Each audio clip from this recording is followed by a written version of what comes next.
شمالی وزیرستان کی تحصیل میر علی میں ایک ڈرون حملے میں 4 بچوں کی ہلاکت معمہ بن گئی ہے۔ چونکہ پاکستان سیکیورٹی حکام نے اس ضمن میں ملوث ہونے کی تردید کی ہے، حکام کا کہنا ہے کہ حملے کی تحقیقات جاری ہیں اور غالب امکان یہی ہے کہ طالبان دہشت گرد اس حملے میں ملوث ہو سکتے ہیں۔ دوسری جانب مرنے والے بچوں کے والد شاہ فہد نے لاشوں سمیت پشاور میں دھرنا دینے کا اعلان کر دیا۔ شاہ فہد اپنے بیٹوں کی میتوں کے ہمراہ میر علی میں اس دھرنے میں موجود ہیں جو ڈرون حملے میں ہلاکتوں کے بعد بطور احتجاج شروع کیا گیا تھا اور چھٹے روز بھی جاری ہے۔ قبائلی رہنماؤں کا کہنا ہے کہ حکام کے ساتھ ہونے والے مذاکرات فی الحال کامیاب نہیں ہو سکے۔ شاہ فہد کا کہنا ہے کہ حملے سے قبل صحن میں موجود بچوں نے اپنے گھر کے اوپر اڑتا ڈرون نہ صرف دیکھا بلکہ چلا کر اپنے والدین کو اس بارے میں آگاہ بھی کیا تھا۔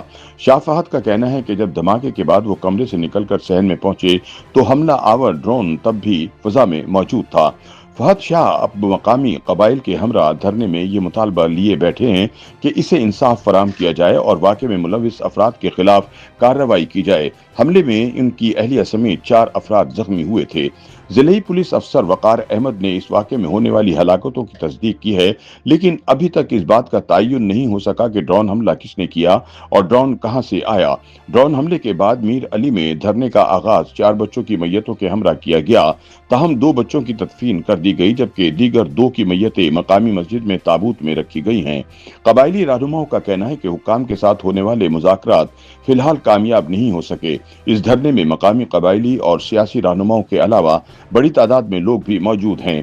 اتما زئی قبیلے کے ترجمان اور حکام کے ساتھ مذاکرات میں شامل مولانا بیت اللہ نے بتایا کہ میران شاہ کے گورنر کاٹیج میں حکام کے ساتھ مذاکرات میں مختلف امور پر بات چیت ہوئی، جس میں اس حملے کی تحقیقات کے لیے ایک کمیشن بنانے کی تجویز سامنے آئی ہے جو 1 ہفتے میں رپورٹ پیش کرے گا۔ مولانا بیت اللہ نے بتایا کہ بچوں کی میتیں اب بھی مسجد میں پڑی ہیں اور اگر قوم نے فیصلہ کیا تو وہ احتجاج کے لیے میتیں لے کر اسلام آباد یا پشاور جائیں گے۔ انہوں نے کہا کہ گاڑیوں کا انتظام کر لیا گیا ہے جبکہ بنوں، کرک، کوہاٹ اور پشاور میں متعلقہ اقوام کو سفر کا بندوبست کرنے کو کہہ دیا گیا ہے۔ مذاکرات میں شامل سرکاری ذرائع کا دعویٰ ہے کہ انہوں نے قبائلی رہنماؤں کو آگاہ کیا کہ یہ ڈرون حملہ سیکیورٹی حکام کی جانب سے نہیں کیا گیا تھا۔ ان کا کہنا تھا کہ اس واقعے کی تحقیقات کی جا رہی ہیں اور جو بھی ملوث پایا گیا وہ سزا سے نہیں بچ پائے گا۔ انہوں نے دعویٰ کیا کہ گزشتہ چند ماہ سے شمالی وزیرستان میں طالبان دہشت گردی ڈرون اور کواد کاپٹرز استعمال کر رہے ہیں، لہٰذا عین ممکن ہے کہ یہ حملہ شدت پسندوں کی جانب سے کیا گیا ہو۔ اس ڈرون حملے کے بعد سوشل میڈیا پر مختلف طرح کے دعوے کیے جا رہے ہیں۔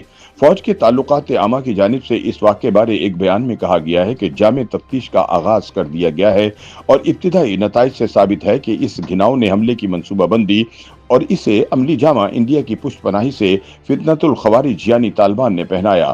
بیان میں کہا گیا ہے کہ 19 مئی کو میر علی میں پیش آنے والے افسوسناک واقعے کے بعد پاکستانی سیکیورٹی کے خلاف بے بنیاد الزامات عائد کیے جا رہے ہیں۔ ISPR کا کہنا تھا کہ یہ الزامات جھوٹے اور بے بنیاد ہیں اور اس گمراہ کن مہم کا حصہ ہیں جس کا مقصد شدت پسندی کے خلاف جنگ میں سیکیورٹی فورسز کی کاوشوں کو نقصان پہنچانا ہے۔ بیان میں مزید کہا گیا کہ سیکیورٹی فورسز اس بات کو یقینی بنانے کے اپنے عزم کا اعادہ کرتی ہیں کہ اس غیر انسانی فعل میں ملوث تمام مجرموں کو انصاف کے کٹہرے میں لایا جائے گا۔ میر علی تحصیل کے گاؤں ہروز میں ہونے والے ڈرون حملے پر مقامی سیاسی رہنماؤں نے بھی اپنے رد عمل کا اظہار کیا۔ نیشنل ڈیموکریٹک موومنٹ کے سربراہ اور سابق رکن قومی اسمبلی محسن داوڑ نے بتایا کہ شمالی وزیرستان سمیت بیشتر جنوبی اضلاع میں حالات انتہائی کشیدہ ہیں اور حکومت کی رٹ نہ ہونے کے برابر ہے۔ انہوں نے دعویٰ کیا کہ اس علاقے میں مسلح شدت پسند موجود ہیں اور ان کے خلاف کوئی کارروائی نہیں کی جاتی جبکہ یہاں جدید اسلحہ بھی عام ہے۔